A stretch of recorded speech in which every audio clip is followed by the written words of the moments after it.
You're tuning in to Creepy Time, where we bring you chillin', creepy stories and eerie urban legends every. To support Creepy Time, please don't forget to hit the like button, subscribe to the channel, and leave your thoughts in the comments so we can discuss the story together. Now, let's dive into today's tale. Rules of survival at a marine research station. I remember the cold chill in the pressurized airlock as Dr. Scarlet Reeves crossed the threshold into Atlantis Station's control center. The moment I arrived 7,000 meters beneath the Pacific Ocean off the coast of California, I realized how fragile we truly were. I'd spent years training at Woods Hole Oceanographic Institution in Massachusetts, dreaming of this mission. I expected awe, discovery, scientific breakthroughs. Instead, I felt a knot tighten in my gut. The control room's only light came from blue-lit LED panels overhead and the muted glow of screens. Beyond our viewports, 30 centimeters thick, lay the abyssal darkness. When Phoenix Ray, our chief engineer from Seattle, flashed a forced smile and said, "Welcome to paradise," I heard shade between the words. Under the muted hum of environmental controls, I sensed dread muttering behind his tone. We gathered at the central table to introduce ourselves. Luna Chen from MIT was sleek, quiet, and Sharp, our ROV pilot, with a love for robotics and an insatiable curiosity for unknown life forms. Nick Morales, a medic from NOAA with a doctorate in marine physiology, carried his medkit as if it were armor against both physical and psychological strain. Oren Davis, the operations lead, had experience on offshore rigs. He was methodical, safety-minded, a voice of stern pragmatism. And at the head of the table sat Eliza Hart, the station commander, calm, unflappable, and determined, with lines on her face I assumed came from years of leadership in crisis. On day one, I toured the station. I stared down corridors edged with cables and reinforced doors. Every passage hummed faintly with hydrostatic pressure compensators. I examined the instrumentation in the mapping pod, high-resolution sonar, electromagnetic arrays, hull integrity monitors, and wondered how I could ever feel at ease in such a mechanical cocoon miles beneath the surface. That night, as waves lapped high above and deep pressure pressed in around us, I couldn't sleep. Visions played behind my eyelids, a rhythmic, deliberate pulsing sound, subtle but insistent. It wasn't mechanical, no pump, no motor, no sonar sweep. Instead, it had rhythm, intent, cognizance. There was no visual clue, just sound. The low hum of human heartbeat, not mine. I reviewed earlier sensor logs. In 2018, research teams near the Mariana Trench recorded strange acoustic pulses. Observers argued whether they were unrecognized marine life, geological resonance, or interaction with their own sonar. No one drew conclusions. But here in our logs, that pulse surfaced again measured at 7 Hz, contained within frequency bands we'd labeled instrument noise. But it wasn't noise. The station's electromagnetic array began registering spikes near the seabed, almost concurrently with the acoustic pulses. Oren declared it was feedback loop interference, a simple explanation. But when I placed my hand over the transducer and felt a faint static prickling my fingers, I thought, this is alive. The deeper dread grew when Phoenix introduced a watch shift rotation. He assigned us to monitoring cycles timed to catch anomalies in the lower ranges. His tone was unusual, efficient, controlled, but I caught tension in his jaw. When I asked him casually, "You all right?" he said, "Just worried about our commuting schedule," with a smile too tight to be genuine. The next morning, day 2, we held a casual lunch in the galley pod. The station's hydroponics unit projected fake sunlight onto herbs and lettuce. We tried to eat. I noticed Luna's eye flick to the viewport, fixation sharp.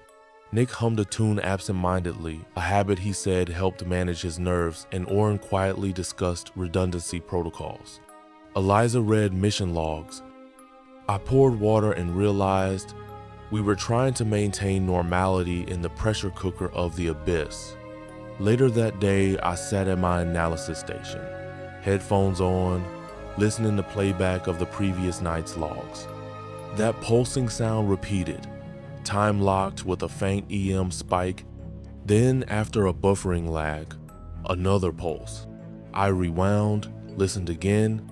It seemed to shift slightly directional, as if it was watching our playback. I disturbed my own breath. I shut the file. When I told Nick that evening what I heard, he frowned. "I heard that too," he said quietly. I thought I was going crazy. His voice trembled. That moment shattered any illusion that I was alone in my paranoia. In the moonless silence of my berth, I lay with the ceiling light softly glowing. My mind replayed what I learned in academia, that far below, strange phenomena happen. Hydrothermal vents, chemosynthetic life, bioluminescent organisms that seem to respond to probes. But while nature sometimes mimics communication, the pulse I heard felt too organized. I closed my eyes and heard it again, that measured heartbeat, boom, not once but echoing, pulsing. I felt observed. I twisted in my bunk. I couldn't press my palm too hard into the metal wall. It startled me. What if it knew? What if we weren't alone in our watching? Before sleep fully fled, I decided to trust my colleagues. I briefed Luna and Nick early next morning. During monitoring overlap, Luna replayed a synchronized timestamp, EM spike, acoustic pulse, ocular shimmer in the glyph mapping test. She said, "Not instrument error." It responded. Phoenix entered as we watched. Without looking, Luna asked him, "You see what I see?" He paused, then shrugged. "Sensors are going wild. I'll run diagnostics." But under his sleeves, I glimpsed tight fists. He walked out. That night, I couldn't close my eyes. The pulse had purpose. The third day began with a vigilant hush.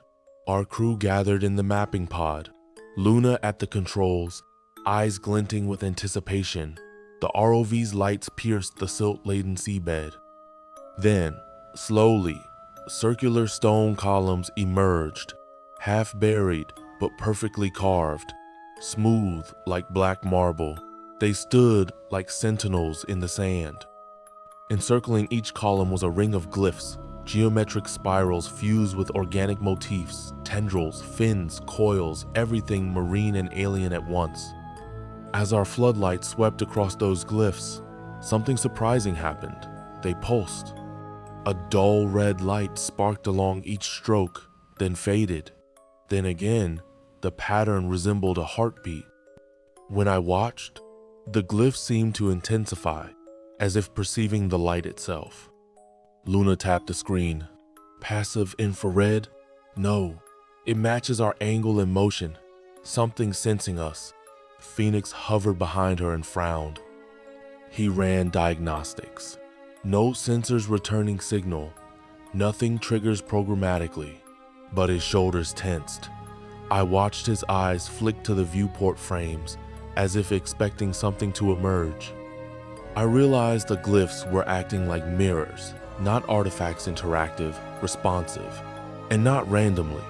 The pulsing followed our motion. Every shift in light direction tweaked its response timing.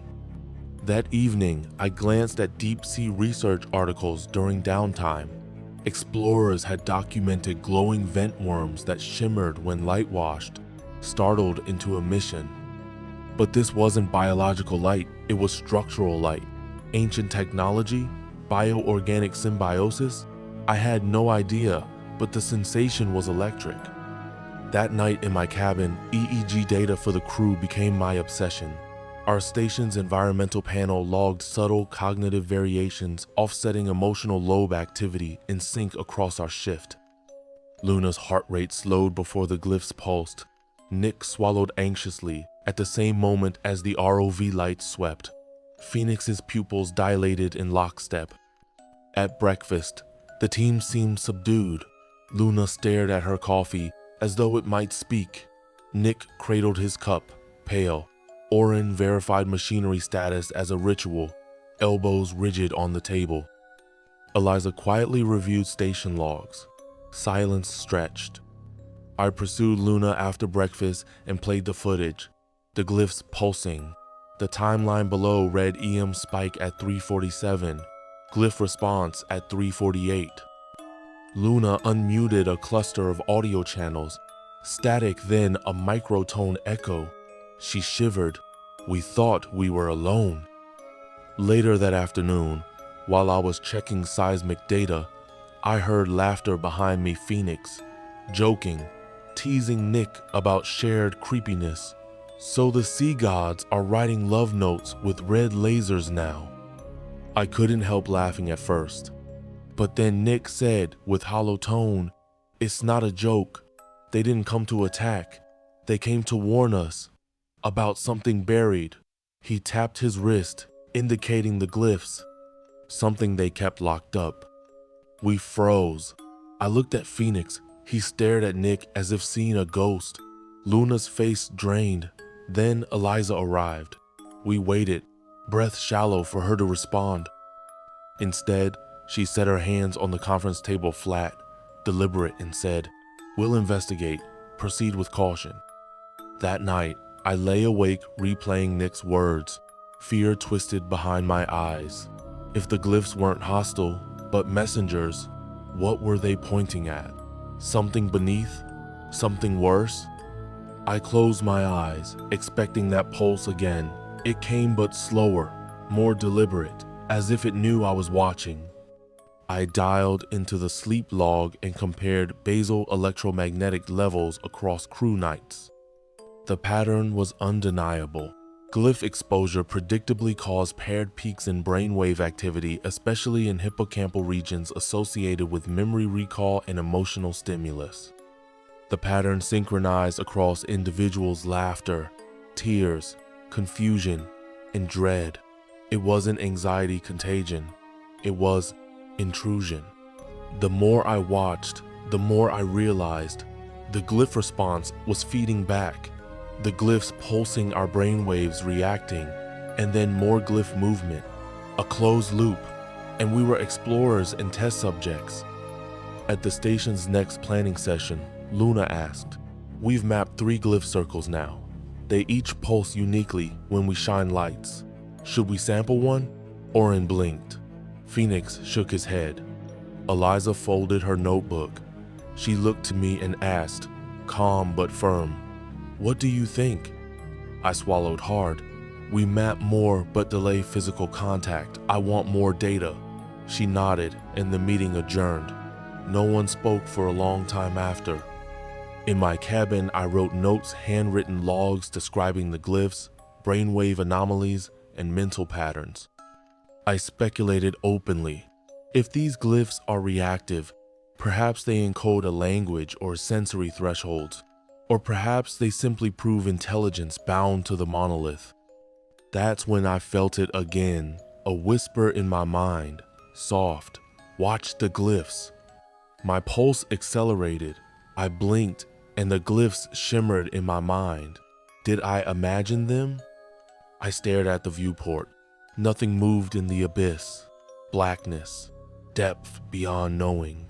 But I sensed we were no longer observers. That night, when the pulse returned steady, slow, I answered in my mind, "I see you." And it changed. We returned to the main control hub on day 6. The team was fragmented emotionally, if not physically. Sleep had become a luxury none of us could afford. Luna's hands trembled constantly now, though she still denied it. Phoenix paced the halls at night, checking redundant systems like a man listening for whispers in the dark. Nick had changed. That gleam in his eye, the defiant humor he once used to lighten tension, was gone. It had been replaced by something colder, something watchful. On the feed from Sub-Drone B, the monolith came into full view again. The footage we retrieved the night before had caught it during a sonar sweep, except this time, the glyphs were no longer dormant. They'd activated. Red symbols ran like molten veins across its surface, shifting, evolving into new configurations every few seconds.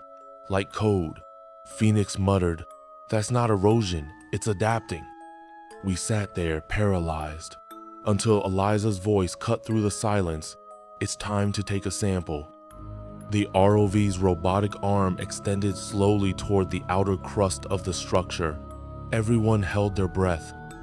We discussed the potential risks of contamination, of triggering a response, but Eliza insisted we were here to investigate, not spectate. The claw reached the surface, made contact. A low, dull hum pulsed through the station. Not through the speakers, through the walls, through us. Every screen in the room flickered. Phoenix cursed and slammed the emergency override. The arm pulled back instantly, but the humming didn't stop. It intensified. The lights dimmed momentarily, then burst back to life. "What the hell was that?" Luna asked, her voice cracking. "No clue," Phoenix replied, his brow slick with sweat. "But we just pissed something off." Before anyone could respond, the emergency alarm blared. Red light stuttered into motion. A female voice repeated through the intercom. "Unidentified anomaly detected. All personnel to control bay.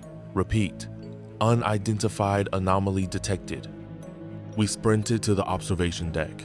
On the main screen, camera feed from Corridor 3 showed Kevin, one of our logistics officers, standing frozen in the middle of the hallway. The lights flickered behind him, then stabilized. He turned to face the camera, but something was wrong. His eyes glowed faintly. His jaw moved as if trying to speak, but his lips didn't sync with any coherent sound. Instead, the speakers emitted a low tone, warbling like whale song mixed with static. Then Kevin collapsed. Phoenix muttered, "Get a team down there now." But Eliza stopped him. "No one moves. Not until we understand what's happening." I stepped closer to the monitor and replayed the footage in slow motion. The exact moment before Kevin fell, the frame glitched, and behind him, for a single second, something appeared. A shape. Vaguely humanoid, translucent, clawed. No one said a word. We were no longer dealing with unknowns. We were seeing them. Later that night, Luna came to my cabin. Her voice was trembling. "Scarlett, I heard it. I heard it in my sleep. Not a dream, a voice. It spoke in a language I couldn't understand, but somehow I understood.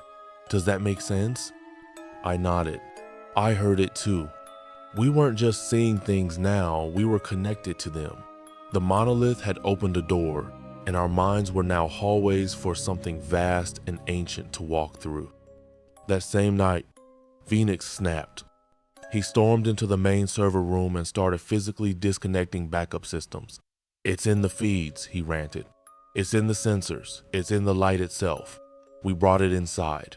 Nick tried to stop him. Phoenix swung and caught him in the jaw. That's when Orin tackled Phoenix to the floor and injected him with a sedative. The rest of us stood in stunned silence. Eliza just shook her head. "We'll quarantine him in cabin B2. And just like that, our lead engineer, the man who'd maintained this station for 4 years, became another liability. I stayed up reviewing logs from the last 48 hours. I noticed something strange. On the neural monitoring overlay, brainwave synchronicity across the team had spiked dramatically, especially during that hum. Luna, Phoenix, even Eliza, our minds had synced during the glyph activation. Even Kevin's baseline had jumped right before his collapse. That wasn't just a coincidence. It was influence. This wasn't a creature acting on instinct. This was intelligence. And not like ours, something older, aware, studying. I scribbled it in my journal. What if this entity isn't trying to hurt us directly? What if it's assimilating us one mind at a time? That morning, Nick didn't show up for briefing. We found him outside cabin 4, on his knees, staring at the walls. But the walls, They weren't just walls anymore. They were covered in black scrawl. The same glyphs from the monolith burned into the paint. He was repeating the same phrase. The warden wakes, the warden speaks, the warden chooses. When we pulled him away, his eyes had gone black. Not metaphorically, literally. No iris, no white, just darkness. We sedated him and ran diagnostics. EEG scans were off the charts. Massive activity in the pineal gland. Luna whispered, "He's been taken." Eliza stood behind us, arms crossed. She didn't say a word. I looked at her. "You knew, didn't you? You knew something like this was possible." She met my eyes with a flat stare. We had theories, but not confirmation until now. The implication hit me like a freight train. This mission, this whole station wasn't built just for marine biology. It was a test. We were the subjects. And the entity, whatever it was the examiner. The next 48 hours were a descent into something I can only describe as unreality. Not chaos, no. Chaos would have been comforting. Chaos means randomness, a lack of pattern. But what we were seeing had structure, purpose, and that made it so much worse. Nick was no longer Nick. He lay on the bed in the isolation chamber, motionless, eyes open. They remained jet black, glossy like obsidian stones. His vital signs were steady, but he hadn't moved or spoken since the incident.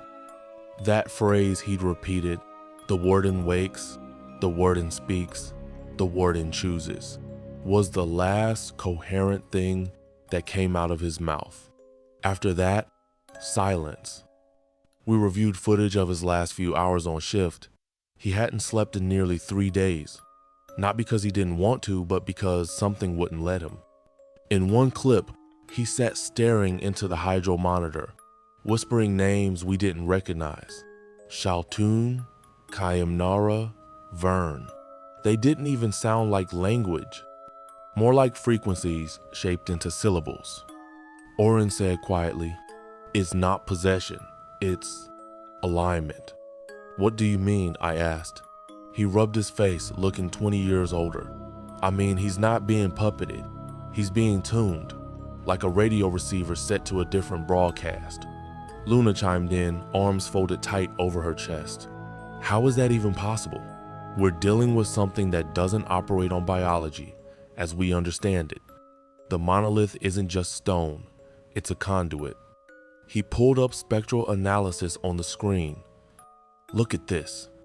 Emissions from the structure spike precisely at 3:33 a.m. every day, on the dot. But they're not radiation, not sound. They're frequencies our brains interpret subconsciously. That's why we're dreaming of it before we even know it's happening." I couldn't argue. My dreams had taken a dark turn too. In one, I stood on a dry seabed, black as coal. Above me, not water but a sky filled with inverted stars. One by one, they blinked out as a voice whispered, "You were never meant to see. Now you cannot unsee." When I woke up, my nose was bleeding. The team was cracking. Phoenix had stopped speaking altogether. He sat in the rec room with the lights off, sketching the monolith over and over again. Eliza had confined herself to her lab, uploading encrypted reports to a satellite link we didn't have access to. That night, Luna came to me again. She held out a notebook, her dream journal. She flipped to a page where she'd drawn a human face with no features, surrounded by writhing lines. Below it, she'd scrawled, "It wants more than minds. It wants identity. It eats names." "I didn't write this," she said. "At least not consciously. I found it this morning." I took it from her gently. "You need to rest. We all do." But we didn't. We couldn't. The structure outside wasn't just infecting our minds, it was rewriting them. That was when Phoenix finally snapped. For real this time. We found him in the docking bay, covered in oil, trying to flood the station. He'd hacked into the ballast control system, screaming about letting it in to finish the integration. When we stopped him, he fought like a man possessed. When we sedated him and restrained him, he turned to Eliza and hissed, "You were always meant to be the vessel, not me, not him." Eliza just stood there, no expression, no denial, nothing. That night, we made a choice. Luna, Oren, and I gathered in the hydroponics bay, the one place untouched by the humming vibrations that seemed to rattle the rest of the station. I laid it out for them. Eliza knows more than she's saying.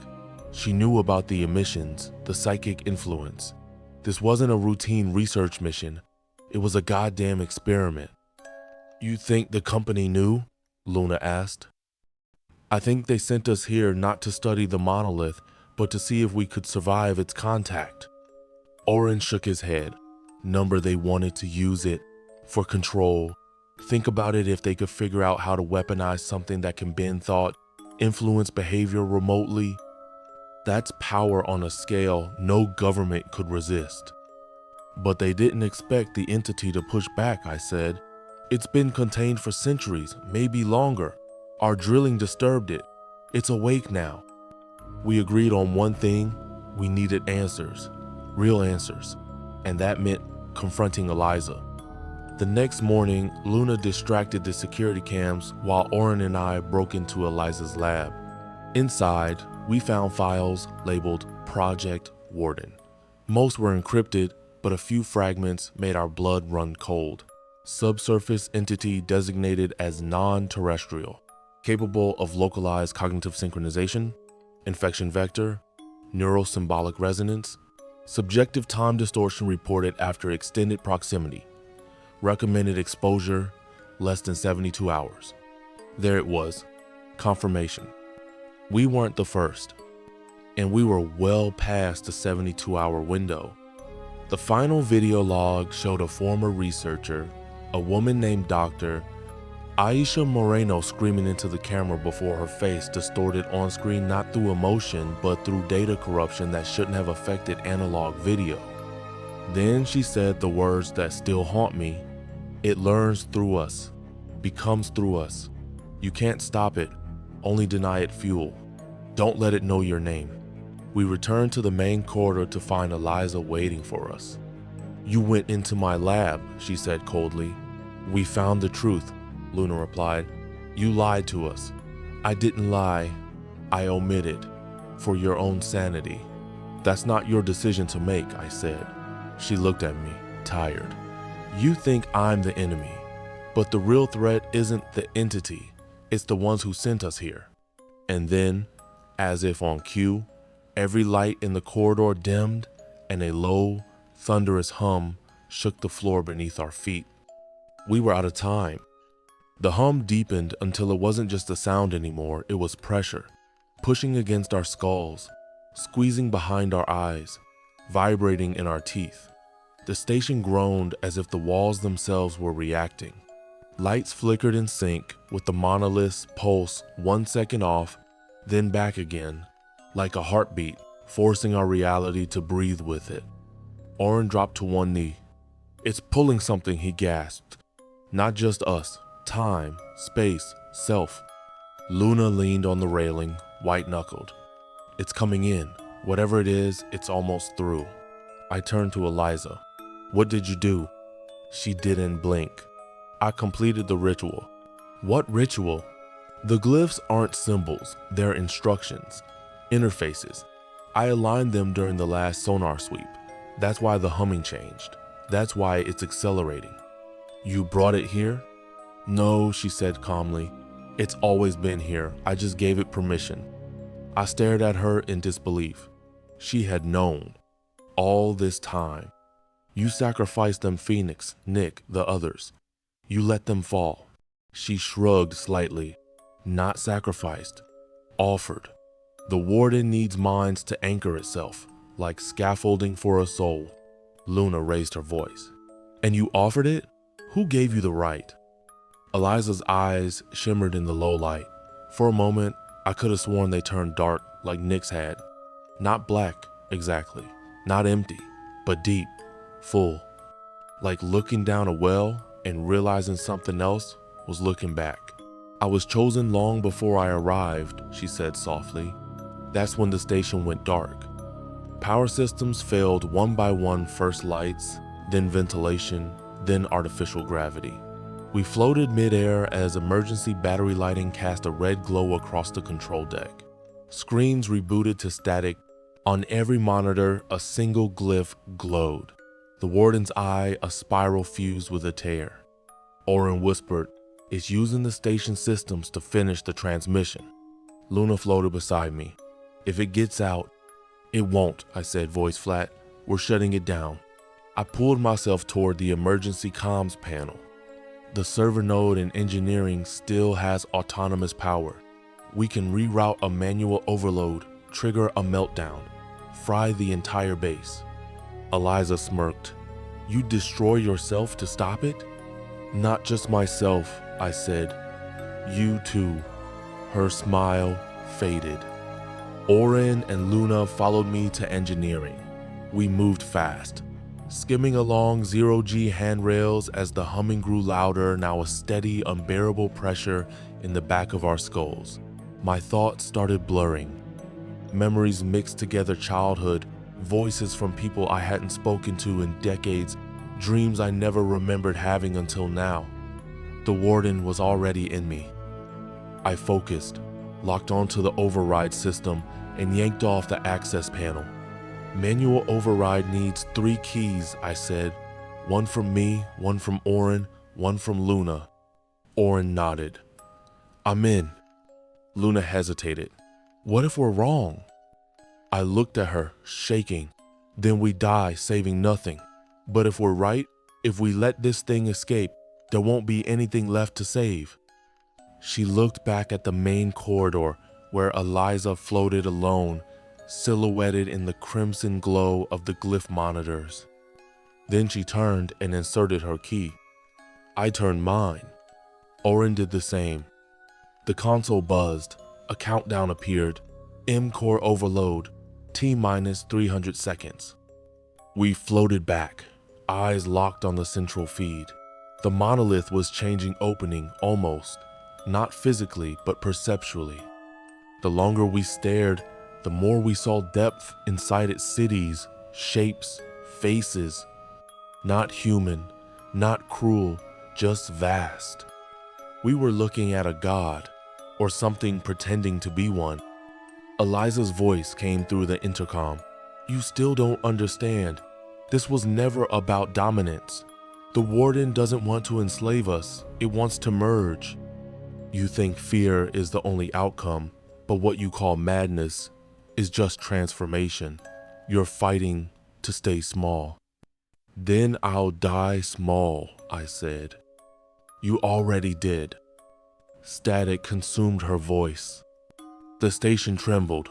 The walls bent inward as the countdown reached 60 seconds. Sparks sprayed from the control panels. A high-pitched tone filled the room, something like feedback, but deeper, cutting to the bone. Luna screamed and clutched her head. "It's in me. It's changing my thoughts." Oren grabbed her. "Fight it. Focus on who you are." I gritted my teeth. That's what it wants to erase names, identities, the line between us and it. That's the final step. 30 seconds. I reached into my pocket and pulled out my notebook. My name was on the cover, Scarlet Reyes. I pressed it against my chest. "You don't get this," I whispered. "You don't get me." 20 seconds. Luna was breathing hard now. "My name is Luna Carter. I was born in Baltimore. I used to hate the ocean. My brother taught me how to swim." Oren grinned through tears. "I'm Oren Burke. I fix machines. I don't believe in God, but I believe in people." 10. We held hands. 5. The final light on the monolith blinked. 1. And then, white. Not explosion, not flame, just unmaking. I woke up on a beach. Real Sunday, real sky. I don't know how, I don't know when. A cleanup team found me off the Gulf Coast, unconscious in a lifeboat. Luna didn't make it. Oren's body was never found. There were no reports about Atlantis, 7-inch the news. The company said the project was lost during routine maintenance. All records sealed. Officially, it never existed. But every now and then, when I close my eyes, I feel it again, the pulse, the humming, and I see the eye, the glyph, not in my dreams, in reflections, in silence, waiting. I keep a notebook by my bed now. Every morning I write my name, just to make sure I still remember it. Some doors should never be opened. Some knowledge comes with a price far greater than we can understand. The horror in the deep isn't always claws or teeth sometimes. It's recognition. The realization that the universe is not only stranger than we imagine, but stranger than we can survive. And when it comes calling, it won't attack. It will invite you in. All it needs is a name.